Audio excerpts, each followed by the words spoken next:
हाम्रो चाहना विकास हाम्रो लक्ष्य सूचना र अभिव्यक्ति हाम्रो नेटवर्क CIN।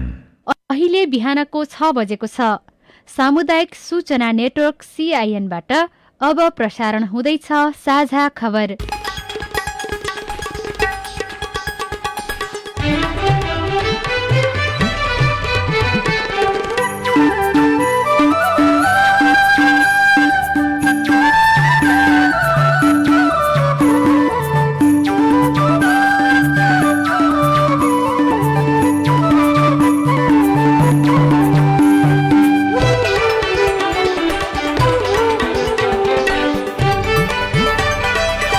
शुभ प्रभात। यो CIN को साझा खबर हो। स्नेहा कर्णसँगै राजन रुचालको तपाईलाई स्वागत छ। सामुदायिक रेडियोबाट देशैभरि एकैसाथ प्रसारण भइरहेको साझा खबर CINखबर.com र मोबाइल एप CIN बाट पनि सुन्न सकिन्छ। आज 2078 साल वैशाख 15 गते बुधबार अप्रिल 28 तारिक सन् 2021 नेपाल सम्मत 1141 वैशाख कृष्ण पक्षको प्रतिपदा तिथि। साझा खबरमा प्रमुख खबरका शीर्षकहरू। कोरोना संक्रमितको उपचारमा खटिएका नेपालगञ्जका स्वास्थ्य कर्मी आफै संक्रमित। ओपीडी बन्द गर्न स्वास्थ्य मन्त्रालयको निर्देशन। विदामा बसेका स्वास्थ्य कर्मीलाई बोलाइयो। संक्रमण फैलिन नदिन 13 जिल्लामा निषेधाज्ञा। अस्पतालहरूमा कोरोनाका लागि छुट्याइएका शैय्या भरिए। भारतबाट फर्किनेहरूमा गम्भीर प्रकारको संक्रमण। अविश्वासको प्रस्तावमा कांग्रेसको अलमल। जसपा आन्तरिक विवादमै अल्झियो। खाद्यान्न मौजदात पर्याप्त तर आपूर्तिमा दुविधा रहेको व्यवसायीको भनाई। भारतमा कोरोना संक्रमणका कारण मृत्यु हुनेको संख्या 2 लाख नाग्यो। अमेरिकाले 6 करोड डोज कोरोना खोप अन्य मुलुकलाई बाँड्ने। बेलायतमा भ्रष्टाचार गर्ने 14 रुसी नागरिकमाथि कारबाही। र नेपाल सुपर लिग फुटबलमा काठमाडौँ विरुद्ध धनगढीको जित। आइपिएल क्रिकेटमा दिल्ली क्यापिटल्सलाई हराउँदै बेंगलोर शीर्ष स्थानमा।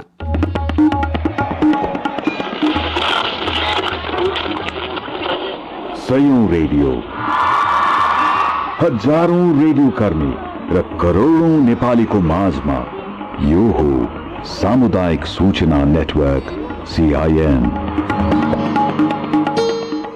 साझा खबरको सबभन्दा सुरुमा कोरोना संक्रमितको उपचारमा खटिएका डाक्टरहरू आफै संक्रमित हुन थालेको प्रसंग।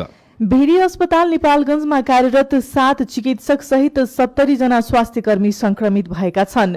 ओटी, इमर्जेन्सी, पारामेडिक, आइसियुमा कार्यरत स्वास्थ्य कर्मीलाई कोरोना संक्रमण देखिएको छ, जसमा 7 जना इमर्जेन्सीमा कार्यरत चिकित्सकहरू रहेका छन्। अस्पतालमा कोभिड बिरामीका लागि 200 बेड बनाइएको छ। वार्डका कुना काप्चामा समेत बेड थपेर बिरामीको उपचार भइरहेको छ। अस्पतालमा हाल करिब 400 स्वास्थ्य कर्मीहरू कार्यरत रहेका छन्। गत वर्ष कोरोना उपचारका लागि छुट्याइएका चिकित्सक तथा नर्सले निरन्तर काम गरिरहेका छन्। संक्रमित भएपछि आइसोलेसनमा बस्ने र निको भएपछि फेरि उनीहरू काममै फर्किने गरेका छन्। अस्पतालमा भर्ना भएका कोभिडका बिरामी मध्ये 60 जना आइसियुमा छन् भने 10 जना भेन्टिलेटरमा रहेका छन्। बाँकीमा मंगलबार मात्रै 631 जनामा संक्रमण पुष्टि भएको छ। अस्पताल थप भर्ना लिन सक्ने अवस्थामा नरहेको अस्पताल स्रोतले जनाएको छ। त्यस्तै नेपालगञ्ज मेडिकल कलेज कोहलपुरका 30 जना स्वास्थ्य कर्मीमा पनि कोरोना संक्रमण देखिएको छ। बेड अभावका कारण सबै स्वास्थ्य कर्मीहरू होम आइसोलेसनमा रहेका छन्। नेपालगञ्ज मेडिकल कलेज कोहलपुरमा हाल 50 जना संक्रमितहरूको उपचार भइरहेको छ, जसमा 28 जनाको स्थिति गम्भीर अवस्थामा रहेको अस्पतालका उपनिर्देशक डाक्टर दिनेश श्रेष्ठले जानकारी दिनुभयो। अस्पतालमा चिकित्सक सहित 550 स्वास्थ्य कर्मी कार्यरत रहेका छन्। कोहलपुरमा हाल 150 बेडको कोभिड वार्ड बनाइएको छ भने अक्सिजन सहित 100 बेड रहेका छन्। 2 दिनभित्र अस्पतालमा 250 बेड पुर्याउने अस्पतालका उपनिर्देशक डाक्टर श्रेष्ठले जानकारी दिनुभयो। चिकित्सक लगायतका स्वास्थ्य कर्मी संक्रमितको उपचारमा केन्द्रित हुनुपर्ने भएपछि सरकारले भने ओपीडी सेवा तत्काललाई बन्द गर्न अस्पतालहरूलाई निर्देशन दिएको छ। आकस्मिक सेवा भने यथावत सञ्चालन हुनेछ। स्वास्थ्य मन्त्रालयले अस्पतालहरूलाई सघन उपचार तथा आकस्मिक उपचार सम्बन्धी आवश्यक उपकरण र अक्सिजनको व्यवस्था तत्काल गर्न पनि भनेको छ। कोरोना संक्रमितको संख्या बढेकाले विदामा बसेका स्वास्थ्य कर्मीलाई काममा फर्किन पनि मन्त्रालयले निर्देशन दिएको छ। मुलुकभरका सरकारी अस्पताल संक्रमितले भरिएपछि अपुग जनशक्ति व्यवस्थापन गर्न चिकित्सक लगायतलाई लामो बिदा नदिन र यसअघि लामो बिदामा बसेकालाई तुरुन्त कार्यालयमा हाजिर हुनका लागि पत्राचार गर्न निर्देशन दिएको मन्त्रालयका सहप्रवक्ता डाक्टर समीर कुमार अधिकारीले जानकारी दिनुभयो। लामो बिदामा कुनै कर्मचारीहरू कुनै स्वास्थ्य संस्थामा बस्नु भएको छ अथवा बस्नुहुन्छ भने त्यसरी बस्न नदिनु हुन र लामो समय बिदामा बस्नुभएको कर्मचारीहरूलाई चाँडो काममा बोलाएर काम लगाउनु हुन एउटा अनुरोध गरिएको छ। त्यसै गरी अरू तरिकाले स्वास्थ्य कर्मीहरू व्यवस्थापन गर्न स्वास्थ्य संस्थाले आफूलाई आवश्यक परे अनुसारको कर्मचारीहरू चाहिँ माग गरेर त्यसको सार्वजनिक रूपमा सूचना राखेर र त्यसको आधारमा त्यो लिस्ट अनुसार कर्मचारीहरूलाई आवश्यकताका आधारमा बोलाउँदै काममा लगाउँदै व्यवस्थापन गर्न सक्ने कुराहरू हामीले गरेका छौँ भने धेरै भिडभाड हुने गरी कामकाज नलगाउन, किनभने स्वास्थ्य कर्मीहरू पनि संक्रमित हुन सक्ने हुन्छ। त्यही भएर आदि गरेर व्यवस्थापन गरेर काम लगाउँदाखेरि काममा रहेको कर्मचारीहरू संक्रमित हुनुभयो भने बाँकी रहेको कर्मचारी फेरि अर्को दिन आएर व्यवस्थापन गर्नलाई सजिलो हुन्छ। त्यसो गर्दा पुरै रूपमा सेवा प्रवाह चाहिँ असर गर्दैन र संक्रमितहरूको व्यवस्थापन गर्ने कुराहरूमा विशेष ध्यान दिनु हुन चाहिँ हामीले सार्वजनिक रूपमा सबैलाई अपिल गरेका छौँ। राजधानीका धेरैजसो अस्पतालमा कोभिडका नयाँ बिरामीलाई सहजै भर्ना गरेर उपचार गर्न सकिने अवस्था छैन। कोभिडका बिरामीका लागि छुट्याइएका सबै शैय्या भरिसकेको स्वास्थ्य मन्त्रालयले जनाएको छ। मन्त्रालयका अनुसार दिनहुँ जटिल प्रकारका संक्रमितको संख्या बढिरहेकाले चाप थेग्न राजधानीमा तत्काल करिब 1000 शैय्याभन्दा बढी अक्सिजन सहितको उपचार दिन सकिने अस्थायी अस्पताल आवश्यक भइसकेको छ। सिकिस्त बिरामी बढिरहेकाले केही अस्पतालले थप बिरामीलाई सेवा दिन क्षमता विस्तारको तयारी थालेका छन्। हाल उपत्यकामा अस्पतालहरूमा सामान्य अक्सिजन सहितको बेड पाउन कोभिडका बिरामी लाममा बस्नुपर्ने बाध्यता रहेको छ। राजधानीका अस्पतालले कोभिडका बिरामीका लागि क्षमता विस्तार गर्दा पनि एक दिनमा नै शैय्या अपुग हुन थालेको छ। अस्पतालले क्षमता तयारी र बिरामीको चापमा धेरै भिन्नता देखिएको छ। स्वास्थ्य मन्त्रालयका अनुसार मंगलबार हिजो मात्रै संक्रमण दर 29.74% देखिएको छ। 24 घण्टामा 14,672 जनाको पीसीआर परीक्षण गर्दा 4,364 जनामा संक्रमण देखिएको हो। कोभिडले मंगलबार मात्रै 18 जनाको मृत्यु भएको छ। यसैबीच भेन्टिलेटरमा रहेका बिरामी डाक्टरको निगरानीमै रहे पनि सामान्य बेडमा रहेका उपचार गराइरहेका बिरामीसँग भने कुरुवा पनि बस्ने गरेका छन्। कुरुवाले मास्क लगाएर आफन्तको स्याहारमा जुटिरहेको दृश्यहरू अस्पतालहरूमा देख्न सकिन्छ। अर्कोतिर कोरोना संक्रमणबाट अवस्था गम्भीर भएका बिरामीमा प्रयोग गरिने रेमडेसिभिर औषधिको अभाव देखिएको छ। भारतले औषधि निर्यातमा प्रतिबन्ध लगाएपछि त्यसको असर पनि नेपालमा परेको छ। यसैबीच वीरगञ्ज महानगरपालिकाले 150 वटा सिलिन्डर सहित अक्सिजन ब्याङ्क स्थापना गरेको छ, जुन निशुल्क रूपमा कोरोनाका बिरामीलाई उपलब्ध गराइने महानगरपालिकाका प्रमुख विजय कुमार सरावगीले सीआईएनलाई जानकारी दिनुभयो। हामीले के गरेर एउटा अक्सिजन ब्याङ्क 150 सिलिन्डरको बनाएको छ, जुन तुरन्त रिफिल हुन्छ, जसरी मतलब भनौँ नि समाप्त हुन्छ र त्यो निशुल्क दिने। खालि त्यो ग्यास निशुल्क होइन कि त्यसमा लाग्ने रेगुलेटर र त्यो मास्क लगाउनु जुन लगाइन्छ जसबाट सास लिइन्छ, त्यो दुइटै चाहिँ त्यसमा हामी फ्री नै दिन्छौँ सबै कुराहरू। किन हरेक मरिजको लागि त्यो नयाँ दिनुपर्ने अवस्था हुन्छ। रेगुलेटर चाहिँ हामी आफै व्यवस्थापन गर्दैछौँ। यसमा चाहिँ लायन्स क्लबका साथीहरूले पनि सहयोग गरिरहेका छन्। मेडिसिनहरू जुन चाहिन्छ नि हाम्रो कोभिडको बेलामा 11 वटा किसिमका मेडिसिनको एउटा किट बनाएर जसले फोनबाट माग गर्छ हामी त्यसको घरमै पुर्याइदिने व्यवस्था हामी गर्दैछौँ। कोरोना भाइरस संक्रमणको दोस्रो लहरबाट अति प्रभावित जिल्लाहरूमा भने स्थानीय प्रशासनले धमाधम निषेधाज्ञा जारी गर्न थालेका छन्। बाँके, सुर्खेत, कास्की, पर्सा, दाङ, कैलाली, कञ्चनपुर लगायत जिल्लामा निषेधाज्ञा घोषणा गरिएको छ। यस्तै काठमाडौँ, ललितपुर र भक्तपुरमा भोलिदेखि लागू हुने गरी निषेधाज्ञाको निर्णय भएको छ। पर्सामा पनि भोलिदेखि एक साताका लागि निषेधाज्ञा लगाइने भएको छ। जिल्ला कोभिड संकट व्यवस्थापन केन्द्रको हिजो अपराह्न बसेको बैठकको सिफारिस बमोजिम जिल्ला प्रशासन कार्यालय पर्साले निषेधाज्ञा जारी गर्ने निर्णय गरेको हो। लुम्बिनी प्रदेशका उच्च संक्रमण देखिएका 3 जिल्लामा पनि निषेधाज्ञा लगाइने भएको छ। बाँकेमा कोरोना संक्रमण बढेपछि मंगलबार हिजो बिहानदेखि नै निषेधाज्ञा जारी गरिएको छ। नेपालगञ्जमा भने 9 वैशाखदेखि नै निषेधाज्ञा जारी गरिएको थियो, समय थप गरिएको हो। यस्तै दाङमा वैशाख 17 देखि 25 गतेसम्म, कैलालीमा वैशाख 16 देखि 22, रूपन्देहीमा 16 देखि 29, पर्सामा 16 देखि 22, कास्की जिल्लामा 15 देखि 21 र सुर्खेत जिल्लामा 14 गतेदेखि वैशाख 21 गतेसम्म निषेधाज्ञा जारी गरिएको छ। कोरोनाका संक्रमितहरूमध्ये भारतबाट फर्किनेमा गम्भीर प्रकारको संक्रमण देखिएको छ। नाकामा परीक्षण सुरु हुँदाका 1.5 महिनासम्म 2-3% मात्रै संक्रमण देखिने गरेकोमा अहिले परीक्षण गराएका मध्ये दिनको 17-18% संक्रमण देखिन थालेको हो, जसमा गम्भीर खालका संक्रमित आउन थालेका छन्। दिल्लीबाट आउने मध्ये 90% संक्रमण देखिएको नाकामा रहेका स्वास्थ्य कर्मीहरूले बताउने गरेका छन्। यसबीच सरकारले स्थल मार्गका अन्तर्राष्ट्रिय सीमा नाकाहरू प्रवेश गर्न विदेशी नागरिकलाई कडा प्रावधान समेटिएका 3वटा शर्त पालना गर्नुपर्ने आदेश जारी राखेको छ। सरकारले गरेका आदेशहरूमा 72 घण्टाभित्र गरिएको नेगेटिभ PCR रिपोर्ट चाहिने भएको छ। क्वारेन्टाइनमा बस्नको लागि 10 दिनका लागि होटल बुक गरेको प्रमाणपत्र पनि चाहिनेछ भने स्थानीय तहको प्रशासनको अनुमति पनि लिनुपर्नेछ। यस्तै निषेधाज्ञा अवधिमा पनि त्रिभुवन अन्तर्राष्ट्रिय विमानस्थल सहित आन्तरिक विमानस्थल निरन्तर सञ्चालनमै रहने भएका छन्। तत्काल आन्तरिक तथा बाह्य उडान बन्द नहुने नेपाल नागरिक उड्डयन प्राधिकरणले प्रेस विज्ञप्ति मार्फत जानकारी दिएको हो। प्राधिकरणले वायु सेवा सञ्चालकहरूसँगको छलफलपछि यो निर्णय लिएको जनाइएको छ। कोरोनापछि अब राजनीतिक प्रसङ्ग। प्रमुख प्रतिपक्षी कांग्रेसले बहुमत संख्या सुनिश्चित नभएसम्म प्रधानमन्त्री केपी शर्मा ओली विरुद्ध अविश्वास प्रस्ताव दर्ता गर्न मानेको छैन। कांग्रेस सभापति शेरबहादुर देउवाले आफ्नो नेतृत्वमा सरकार बनाउन 34 सीट रहेको जनता समाजवादी पार्टीको औपचारिक निर्णय पर्खेको छ। जसपाले पार्टी निर्णय मार्फत समर्थन नदिएमा अविश्वास प्रस्ताव दर्ता नगराउने मनस्थितिमा कांग्रेस पुगेको छ। ओलीलाई विस्थापित गर्ने विषयमा जसपाभित्र भने मतान्तर झन बढेको छ। विवादकै कारण हिजो बसेको जसपाको 5 सदस्यीय पदाधिकारी बैठकले यस सम्बन्धमा कुनै निष्कर्ष निकाल्न सकेको छैन।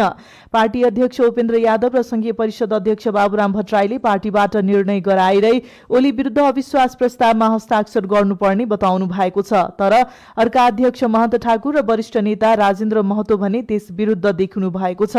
ठाकुर र महतोले संसदमा अविश्वास प्रस्ताव दर्ता भएमा वा प्रधानमन्त्री ओली आफैले विश्वासको मतको प्रस्ताव राखेमा मात्रै पार्टी सरकार निर्माणमा प्रवेश गर्नुपर्ने अडान लिनु भएको छ।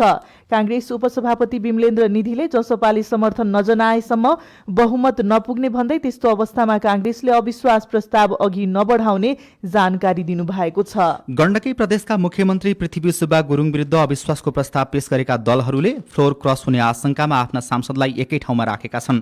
कांग्रेस, माओवादी केन्द्र र जनता समाजवादी पार्टीले सांसदलाई सोमबारदेखि नै लेक साइडका रिसोर्ट र होटलहरूमा राखेका हुन्। सत्तापक्षले प्रलोभनमा पार्न सक्ने भएकाले सांसदलाई होटलमा राखिएको ती पार्टीहरूले जनाएका छन्।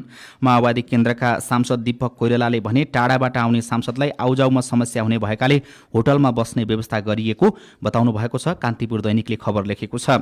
सत्तारूढ एमाले भने सबै सांसदको PCR गरेर मात्रै प्रदेशसभा बैठक बस्नुपर्ने भन्दै हिजोको बैठक अवरुद्ध गरेको छ। प्रदेशसभाको विशेष अधिवेशन सुरु भएको पहिलो दिन सोमबार नै बैठकमा मुख्यमन्त्री विरुद्ध अविश्वासको प्रस्ताव पेश गरेर छलफल सुरु भएको थियो। मंगलबार हिजो पनि छलफल गर्ने कार्यसूची थियो। बैठक सुरु हुन साथ एमाले सांसदले उठेर विरोध जनाएका थिए।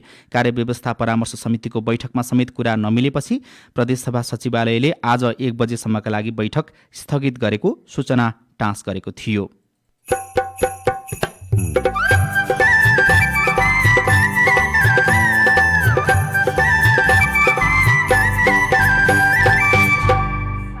सूचना नेटवर्क CIN मार्फत देशभरि प्रसारण भइरहेको साझा खबरमा कोरोना बिमा भुक्तानीमा ढिलाइ, जस्तै हामीसँग बस्ने एकजना साथीको चाहिँ म्याडमको चाहिँ आएछ, अनि झन् आश लाग्दो रहेछ क्या उहाँहरूको आएपछि त, अनि हाम्रो चाहिँ खै के भएर आएकै छैन। उपनिर्वाचनमा 1.5 करोड खर्च हुने अनुमान, खाद्यान्न मौजदात पर्याप्त तर आपूर्तिमा दुविधा रहेको व्यवसायीको भनाई लगायतका खबर बाँकी नै छन्। CIN को साझा खबर सुन्दै गर्नुहोला। के भो छोरी अनुहार मलिनो बाबासँग भन, साथी जस्तै मान सुनाउ कति नलजाइकन, रगत बग्यो तिघ्रा हुँदै छैन मन पढाइमा, झर्को लाग्छ किन भन्नु छोरीको यो छोथाइमा, वाह छोरी बधाई छ बधाई महिला पक्का बन्यो, सँगै बसौँ खेलौँ रमाऊ तिमी त महिनावारी भयो, पेट दुखे ढाड दुखेमा भन्नु है छोरी नलुकाऊ, कट्टु प्याड कप सब छन् तिम्रा रोजी रोजी लगाऊ। मर्यादित महिनावारीका कुरा अब गरौँ पुरा। राधा पौडेल फाउन्डेसन र सामुदायिक सूचना नेटवर्क CIN।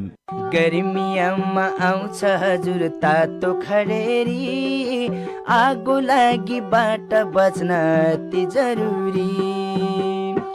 हे गर्मियामा आयो हजुर सुकिसक्यो घाँस, वनमा आगो लाग्यो भने जीव जन्तुको नाश। वनमा आगो लाग्यो भने वन जङ्गल खान्छ, वनमा हुने जीव जन्तुले साह्रै पीडा मान्छ। फागुनदेखि जेठसम्म आगो लाग्ने डर, आफ्नो आफ्नो वन जङ्गलको आफै रक्षा गर। वनमा जाँदा सलाई, लाइटर जस्ता आगजन्य वस्तुको प्रयोग नगरौं। वन छेउमा स्याउला, झारपात नजलाऊ। वनमा आगो लाग्नै नदिऊ। लागिहालेमा होसियारीपूर्वक आगो निभाइहालौं। गिफ्ट टु एसिया र अकुराब। सामाजिक रूपान्तरणका लागि यो हो सामुदायिक सूचना नेटवर्क CIN। तपाईँ अहिले देशभरिका सामुदायिक रेडियो CINखबर.com र मोबाइल एप CINबाट एकैसाथ साझा खबर सुन्दै हुनुहुन्छ। अब आज काठमाडौँबाट प्रकाशित पत्र पत्रिकाको खबर। कान्तिपुर दैनिकको अर्थ वाणिज्य पृष्ठमा खाद्यान्न मौजदात पर्याप्त आपूर्तिमा दुविधा शीर्षकमा खबर लेखिएको छ। उपत्यकामा कोरोना संक्रमितको संख्या तीव्र बनेपछि सरकारले भोलि बिहान 6 बजेदेखि लागू हुने गरी निषेधाज्ञाको निर्णय गरेको छ। निषेधाज्ञाका क्रममा अत्यावश्यक सेवा, खाद्यान्न, तरकारी, फलफूल, दूध तथा दुग्ध पदार्थ लगायत प्रवाह गर्ने पसल सञ्चालन गर्न पाउने निर्णय गरेको छ। खाद्य सामग्रीहरूका पसल, व्यवसाय र डिपार्टमेन्ट स्टोर बिहान 10 बजेसम्म र बेलुका 5 देखि 7 बजेसम्म खुल्ने वाणिज्य आपूर्ति तथा उपभोक्ता संरक्षण विभागका महानिर्देशक प्रकाश पौडेलले जानकारी दिनुभयो। पसल खोल्न कसरी जाने भन्ने अन्यल देखिएको छ। खुद्रा व्यापार संघका अध्यक्ष राजकुमार श्रेष्ठले काठमाडौँ, भक्तपुर र ललितपुरका गरी संघमा करिब 2600 व्यवसायीहरू आबद्ध छन्। भक्तपुर र ललितपुरमा करिब 800 खुद्रा व्यवसायीहरू रहेका छन्, तर पसल र कोठाबाट स्टोरहरू टाढा हुँदाखेरि सामग्री आपूर्ति गर्न दुविधा देखिएको उहाँले जानकारी दिनुभयो। पुनरुत्थान लक्षित कार्यक्रमलाई निरन्तरता दिइने शीर्षकमा खबर लेखिएको छ। नेपाल राष्ट्र ब्याङ्कका गभर्नर महाप्रसाद अधिकारीले कोरोना संक्रमणको दोस्रो लहरसँगै स्वास्थ्य संकट गहिरिएर अर्थतन्त्र थप प्रभावित हुने जोखिम रहेको बताउनु भएको छ। राष्ट्र ब्याङ्कको 65औं वार्षिकोत्सवका अवसरमा काठमाडौँमा आयोजित कार्यक्रममा गभर्नर अधिकारीले महामारीको अवधिमा विभिन्न नीतिगत प्रयासका कारण पुनरुत्थानको दिशातर्फ उन्मुख हुँदै गएको अर्थतन्त्र कोभिड-19 अझै रहेकाले जोखिम कायमै रहेको टिप्पणी गर्नुभयो। राजधानी दैनिकमा उपनिर्वाचनमा 1.5 करोड खर्च अनुमान शीर्षकको खबर छापिएको छ। पहिलो पृष्ठमा छापिएको खबरमा निर्वाचन आयोगले आगामी जेठ 6मा हुने राष्ट्रिय सभातर्फको उपनिर्वाचनका लागि 1.5 करोड भन्दा बढी खर्च हुने अनुमानसहित बजेट माग गरेको भनिएको छ। उपनिर्वाचनका लागि मंगलबार अधिकृत समेत नियुक्त गरिएको छ। आयोगले निर्वाचन अधिकृतमा मकवानपुर जिल्ला अदालतका जिल्ला न्यायाधीश डिल्ली रत्न श्रेष्ठलाई नियुक्त गरेको हो। गोरखापत्र दैनिकको पहिलो पृष्ठमा सुरुङ मार्गको काम तीव्र शीर्षकको खबर छापिएको छ। थानकोट नागढुङ्गा सिस्नेखोला सुरुङ मार्गको सुरुङ निर्माणको कार्य तीव्र रूपमा अघि बढिरहेको छ। सुरुङ मार्गको पूर्वतर्फ काठमाडौँबाट र पश्चिमतर्फ धादिङबाट सुरुङ खन्ने काम निरन्तर जारी छ। आयोजना स्थलमा दैनिक 3 शिफ्टमा काम भइरहेको छ र 600 जना जनशक्ति कार्यरत रहेका छन्। जग्गा अधिग्रहण, मुआब्जा वितरण, स्थानीयको अवरोध, भारतबाट विस्फोटक पदार्थ ल्याउनेमा भएको ढिलाइ लगायतका समस्यालाई समाधान गर्दै बिना अवरोध सुरुङ निर्माण कार्य अघि बढिरहेको आयोजनाले जनाएको छ, खबरमा भनिएको छ। अब प्रस्तुत छ कोरोना क्याप्सुल। बाढी पहिरो खेपियो, आधी हुरी छेकियो, संसारकै विनाशकारी विचार। नमस्कार, म कृष्ण ताम्राकार। कोरोनाको यो 28औं क्याप्सुल हो।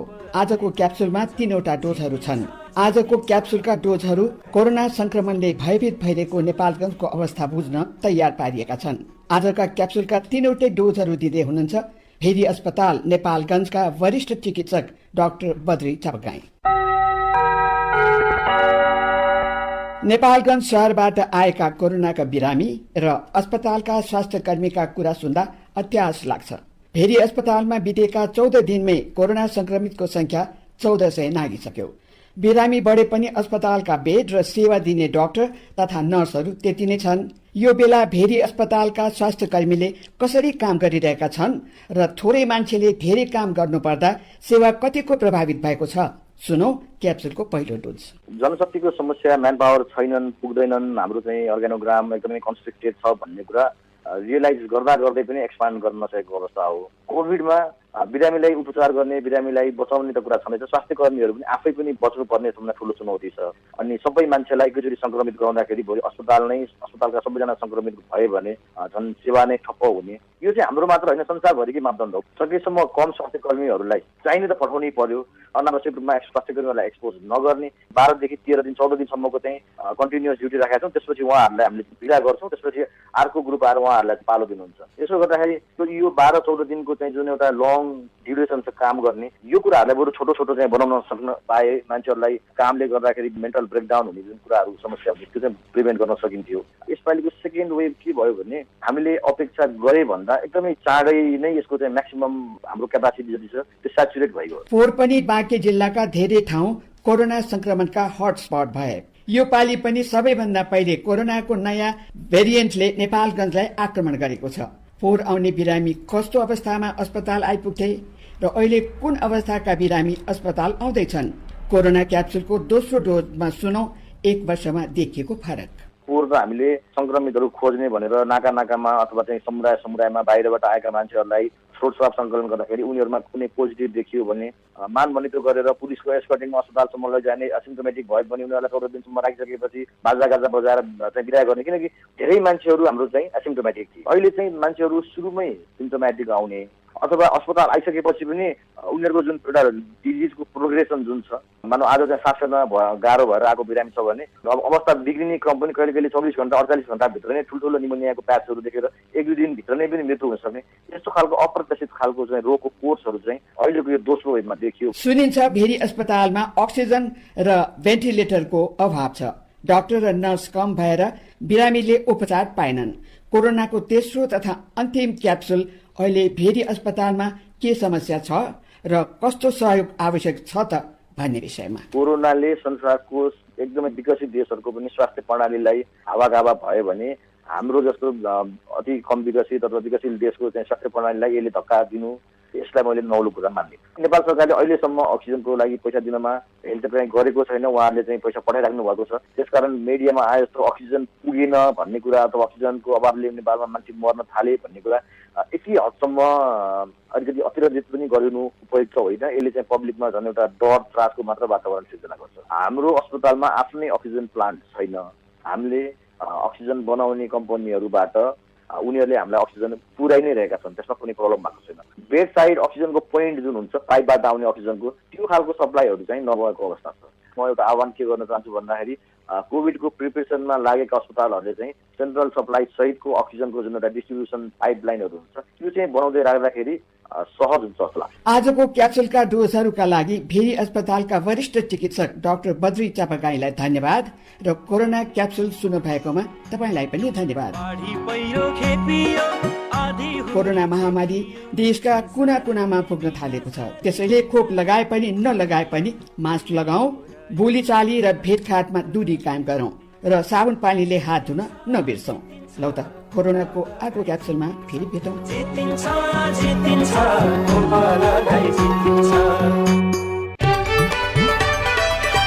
साझा खबरमा अब विदेशको खबर। भारतमा कोरोनाका कारण मृत्यु हुनेको संख्या 2 लाख नागेको छ। पछिल्ला दिनहरूमा संक्रमणको दर पनि तीव्र रूपमा बढिरहेको छ।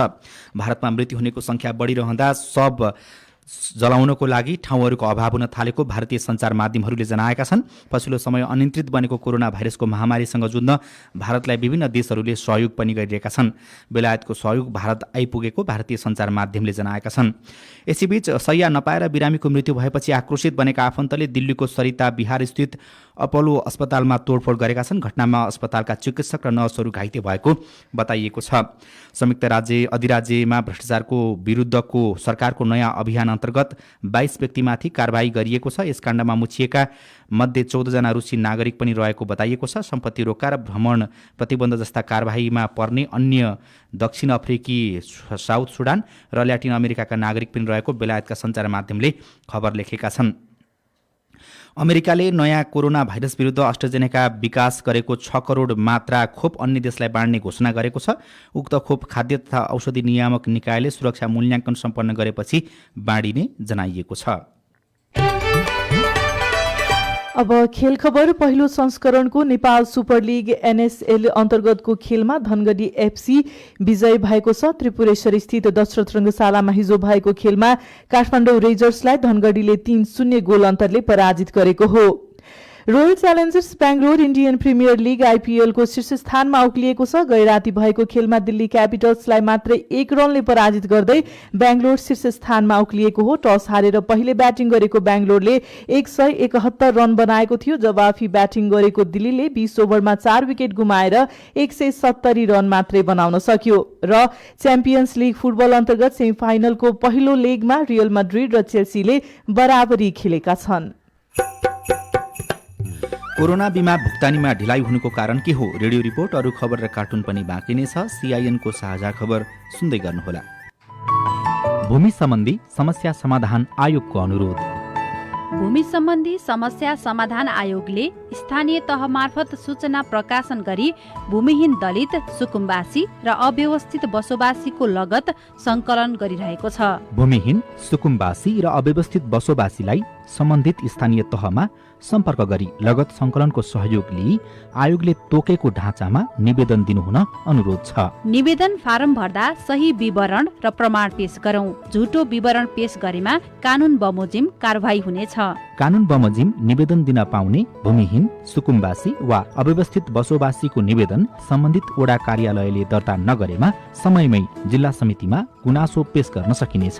कानूनले तोकेको क्षेत्रफल भन्दा बढी जग्गा उपयोग गर्दै आएका भूमिहीन, सुकुम्बासी र अव्यवस्थित बसोबासीले त्यस प्रकारको जग्गा कुनै पनि तरहले लेनदेन गर्न पाइने छैन। त्यस्तो गरेको पाइएमा लिने दिने दुवैको जग्गा रोक्का राखिनेछ। आयोगको कामका बारेमा गुनासो भए वा जानकारी चाहिएमा कार्यालय समयभित्र टोल फ्री नम्बर 166001 35444 मा सम्पर्क गर्न सकिनेछ। सामाजिक रूपान्तरणका लागि यो हो सामुदायिक सूचना नेटवर्क CIN। साझा खबरमा अब कोरोना बिमा र भुक्तानीको प्रसंग। संक्रमण फैलिन थालेपछि गत वर्षको वैशाखमा बिमा समितिले कोरोना स्वास्थ्य बिमा निर्देशिका जारी गर्दै कोरोना बिमा सुरु गरेको थियो। त्यसै अनुसार बिमा गरेकाहरू आवश्यक कागजात पुर्याएर भुक्तानीका लागि दावी गरे पनि महिनौदेखि बिमा रकम पाउन सकेका छैनन्। काठमाडौँ नक्सालका अनिता कुमारी घिमिरेलाई 7 महिना अघि कोरोना संक्रमण भएको थियो। गत साउनमै कोरोना बिमा गर्नुभएका उहाँले संक्रमण भइसकेपछि सबै प्रक्रिया पुर्याएर बिमा रकम भुक्तानीको लागि दावी गर्नुभयो। तर उहाँले कोरोना बिमा बापतको रकम अझै पाउनु भएको छैन। फोन गरेर बुझेको खोइ त्यो होइन, हाम्रो हातमा हुँदैन, अब हामीले त पठाएको हो कागजपत्र भन्थ्यो, नहुने भएको रिटर्न आउँथ्यो, हुन्छ होला भन्ने। धेरैको यस्तो भइरहेको अरे के, सँगैको कसैको आयो कसैको आएन रे के। बेलका नगरपालिका उदयपुरका जानुका कार्की नगरपालिकाकै मनोविमर्शकर्ता हुनुहुन्छ। कोरोना संक्रमण फैलिरहेका बेला क्वारेन्टिनमा र आइसोलेसनमा रहेका संक्रमितलाई भेटेर मनोपरामर्श सेवा प्रदान गर्दा गर्दै उहाँ पनि संक्रमित बन्नुभयो। उहाँले पनि गत असोजमै कोरोना बिमा रकम भुक्तानीको लागि कागजात पेश गरिसक्नुभयो, तर अहिलेसम्म रकम पाउनु भएको छैन। के कारणले भन्दा आउँछ अब 1 हप्तामा आउँछ भने, भोलि फोन गरेर अब 1 हप्तामा आउँछ भने त्यही चाहिँ छ होइन।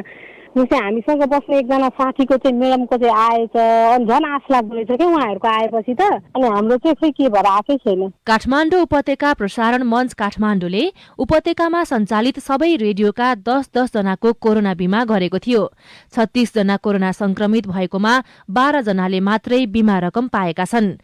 बिमा समिति नेपालको चैत्र महिनासम्मको तथ्याङ्क अनुसार कोरोना बिमा रकम दावी गर्नेहरूमध्ये 91,673 जनाको आवश्यक कागजात पुगेको छ, जसमध्ये 60,587 जनाको लागि 5 अर्ब 85 करोड 15 लाख बराबरको रकम भुक्तानी गरिएको छ।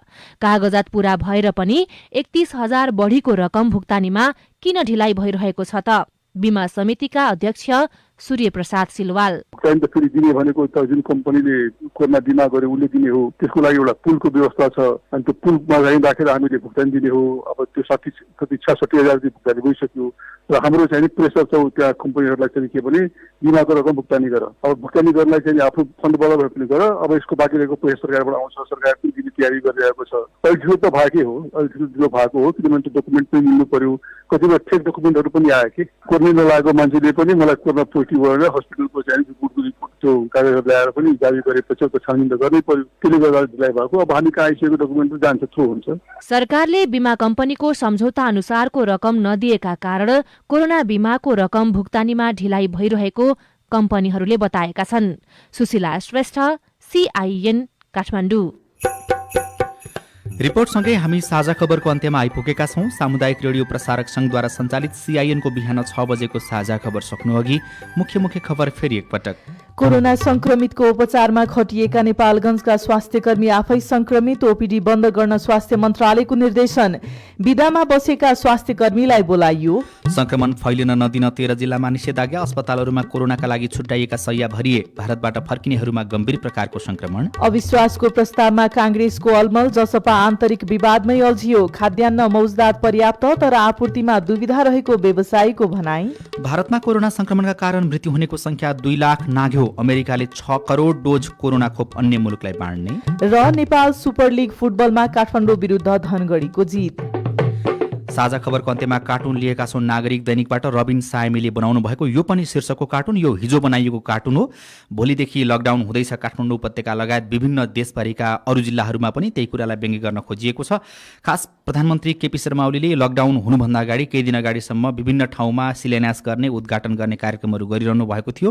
अरू मन्त्रीहरूले पनि गरिरहेका थिए। त्यसमा थुप्रै नागरिकको उपस्थिति देखिन्थ्यो, भिडमभाड देखिन्थ्यो। त्यति बेला कोरोना नसर्ने, अब चाहिँ सर्ने भन्यास्तो तरिकाले पनि व्यङ्ग्यहरू हुने गरेका छन्। 2 जना दम्पति टिभी हेर्दै बसिरहेका छन्। माथि चाहिँ यस्तो लेखिएको छ, भनेपछि देशमा शिलान्यास उद्घाटन गर्नुपर्ने सबै कार्यक्रम सकिएकै हो त। हवस् त, प्राविधिक साथी सुनिल राज भारतलाई धन्यवाद। अहिलेलाई राजन रुचाल र स्नेहा कर्ण बिदा भयौं। तपाईँको आजको दिन शुभ होस्। नमस्कार। यसपछि देशभरिका सामुदायिक रेडियोबाट कार्यक्रम बाल सिकाइ प्रसारण हुनेछ। सुन्ने प्रयास गर्नुहोला।